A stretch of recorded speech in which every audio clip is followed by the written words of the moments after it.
ama kulka kati saligen बड़ाई वर्षाले जानु तन्डर बेर मर पछिला भइले कि मे ब्यागारे मिद लगाइए देखो।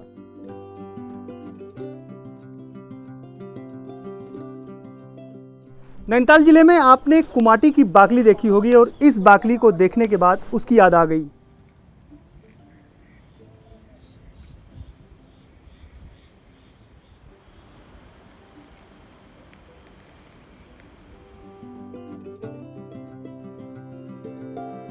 नमस्कार दोस्तों, रूरल टेल्स की यात्रा पहुंच चुकी है बागेश्वर और इस खूबसूरत गांव में। इस गांव के बारे में क्या कहानी है इस गांव की वो आगे बताएंगे, लेकिन इस गांव में भी खेती बाड़ी जो है वो पारंपरिक ही उगाई जा रही है। जो धान है, मंडवा है, दालें हैं। पीछे देखिए खूबसूरत नज़ारा।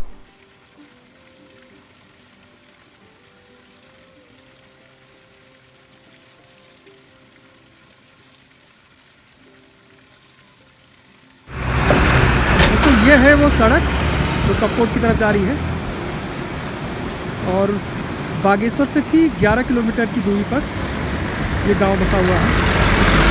सड़क बहुत अच्छी है और गांव में जाने के लिए भी सड़क है, तो आप गाड़ी के साथ ही गांव तक जा सकती हैं। वो देखिए सड़क जा रही है।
ये लगभग बहुत प्यारा गांव है जो सरयू और कनलगढ़ संगम पे स्थित है, जो 16 गांव का केंद्र भी है। यहाँ पर हम लोग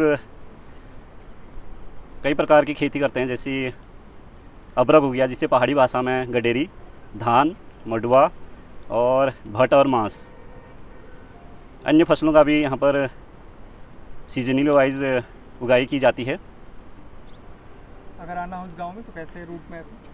ये रूट में हमारा जिसे कुमाऊँ का द्वार कहते हैं, हल्द्वानी, वहाँ से या तो बस या कोई भी गाड़ी से ये बाय ताकुला या बाय सोमेश्वर गरुड़ होते हुए या ताकुला होते हुए यहाँ पर पहुँचा जा सकता है।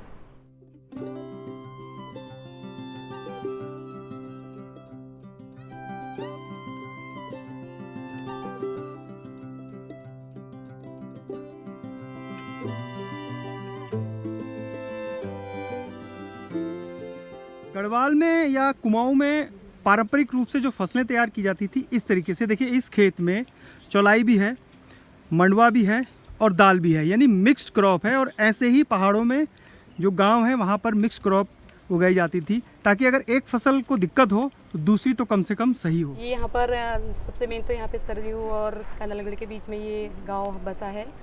ये हमारा 15-16 गाँवों का बीच केंद्र है और यहाँ पर अनेक प्रकार की फसलें उगाई जाती हैं, जैसे मंडवा है, धान, बाजरा, गडेरी है। यहाँ पे बहुत अच्छी फसल होती है, जो कि गडेरी है बाहर को भी जाती है, मतलब रानीखेत, अल्मोड़ा यहाँ तक जाती है यहाँ की फसलें। मतलब अगर हम कहें इस गांव को, ये गडेरी के लिए फेमस है। हाँ, क्योंकि धान कम उगाते हैं लोग, क्योंकि गडेरी से अच्छी आय प्राप्त हो जाती है, तो ये मतलब बाहर को भी जाती है, मतलब बागेश्वर डिस्ट्रिक्ट से बाहर को जाती हैं, अल्मोड़ा, रानीखेत यहाँ तक जाती है। पहले से या कुछ सालों से जा रही हैं, 2-4 साल हो रहे। मतलब पहले से धान की खेती होती है, लेकिन बंदरों का आतंक बहुत ज़्यादा है यहाँ पर, तो उससे लोग संतुष्ट नहीं है, तो ये गडेरी की खेती करते हैं, जो इसको बंदर नहीं खाते हैं, मतलब तो इससे अच्छी आय हो जाती है लोगों की।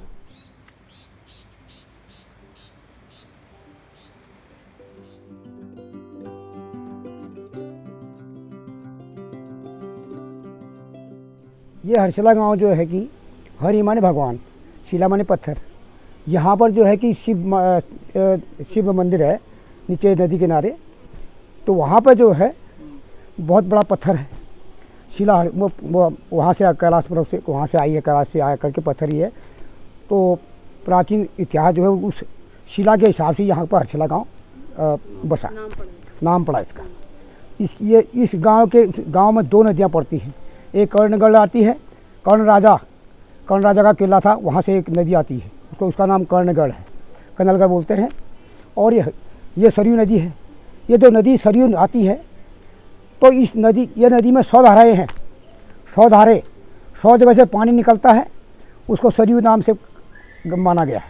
जो आगे जा कर के वो क्या बोलती है, शारदा बन जाती है, आगे जाके शारदा बन जाती है। इस बाकली के बारे में? हाँ, ये बाखली सर ऐसे आज से कम 80-90 साल पुरानी बाखली है ये। तो इसमें जो है प्राचीन मिस्त्री द्वारा बड़े अच्छी लिखावट के साथ जो है ये देहली बना रखी है। और ये जो देहली के वो है सिर झुका के, और जैसे मंदिर का नमूना जो है देहली बनी हुई है मंदिर नमूने की। तो इस प्रकार से प्राचीन लिखावट से ये मकान तैयार होते थे। और यहाँ पर सबसे पहले समय में, उस समय में ये सबसे बड़ी अच्छी मतलब अच्छे मकान और बड़ी बाखली।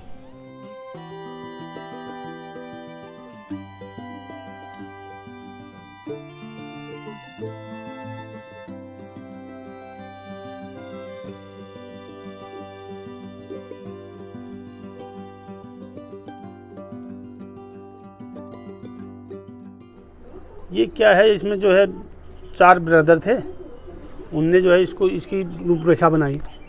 तो मिस्त्री के साथ थोड़ा ऐसा हो गया, उनने इसको ज़रा अंदर कर दिया। उन्होंने एक रात में जो है ये आगे की दीवार जो है 1 मीटर आगे बढ़ा, एक ही रात में। उसके बाद जो है इसका चिनाई स्टार्ट हुआ दूसरे दिन से, नहीं तो ये इतना पीछे था।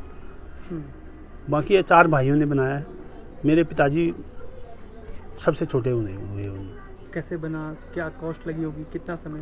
कॉस्ट 18 रुपया जो है 1.5 स्क्वायर फीट का था ना, तो 18 रुपये के हिसाब से अब लगाइए कितना लगा होगा। कम से कम 1,500 हज़ार रुपया खर्च हुआ होगा उसमें, जो चिनाई में लगा है। बाकी उसमें तो खाना खिलाया, वैसे भी काम चलता था। ये मामला है। अच्छा लगता है आपको क्योंकि इस गांव में आपके पास पुराना पैतृक मकान है, अभी भी सुरक्षित? अभी भी गर्व है हमें कि हमारे पास ऐसा मकान है पुराना, सबसे पुराना, लेटेस्ट, उस समय का लेटेस्ट मकान है, सबसे अच्छा बना हुआ। लोग देखने आते थे, यार इन्होंने मकान बनाया है, कैसा बनाया है करके। तो मैं इससे जो है बाहर रहा ही नहीं, मैं इसी के अंदर रहता हूँ अभी भी। इसको सीमेंट में तो नहीं बदलेंगे? नहीं, अभी इसमें अगर ये थोड़ा टूट जाएगा तो इसमें टिन डालने का विचार है, वही पुराना ही रहेगा।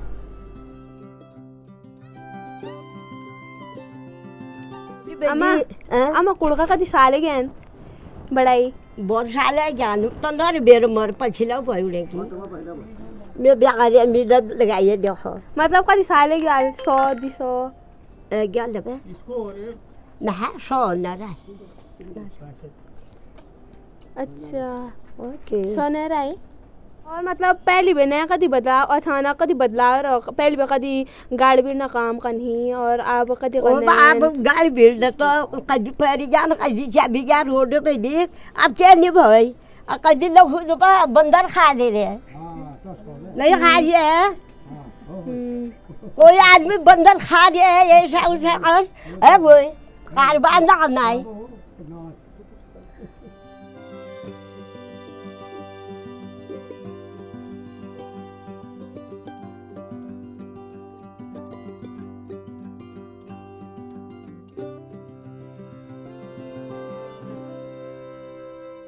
नैनीताल जिले में आपने कुमाटी की बाकली देखी होगी, और इस बाकली को देखने के बाद उसकी याद आ गई।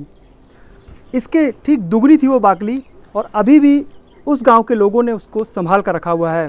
मेहता जी परिवार की ये पूरी बाकली है, और उन्होंने भी अपनी पूरी बाकली को संभाल कर रखा हुआ है। इस गांव के चारों तरफ सीमेंट के मकान बने हुए हैं और उन सीमेंट के मकानों के बीच ये बाकली अपने आप में बहुत खूबसूरत लगती है।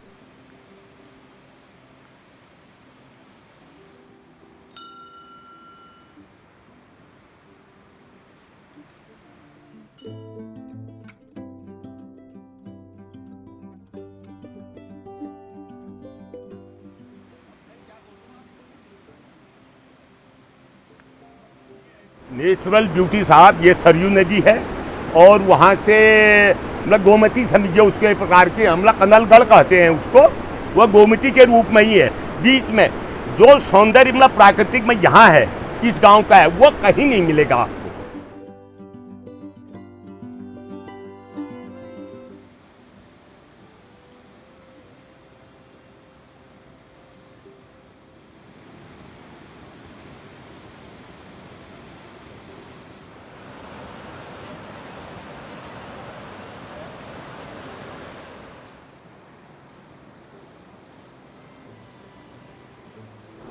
कलकल बहती हुई सरयू नदी के किनारे ये खूबसूरत गांव बसा हुआ है, दो नदियों के संगम पर है। पारंपरिक खेती यहाँ होती है। अगर आपका मन भी इस वैली में यानी सरयू घाटी में आने का मन कर रहा है तो आप बागेश्वर से आगे कपकोट जो स्टेट हाईवे है उसमें आकर केवल 11 किलोमीटर यहाँ पर पहुँच सकते हैं। इस गांव के बारे में आपकी क्या राय है ज़रूर बताइएगा। और सफ़र हमारा जो रूरल टेल्स का है वो लगातार गाँवों में एक गाँव से दूसरे गाँव की तरफ बढ़ रहा है। ये वीडियो बागेश्वर ज़िले से खास आपके लिए, क्योंकि बागेश्वर ज़िले से भी लगातार कमेंट आ रहे थे कि इस घाटी में भी आइए। वीडियो कैसा लगा ज़रूर बताइएगा। जय नंदा, जय हिमाल।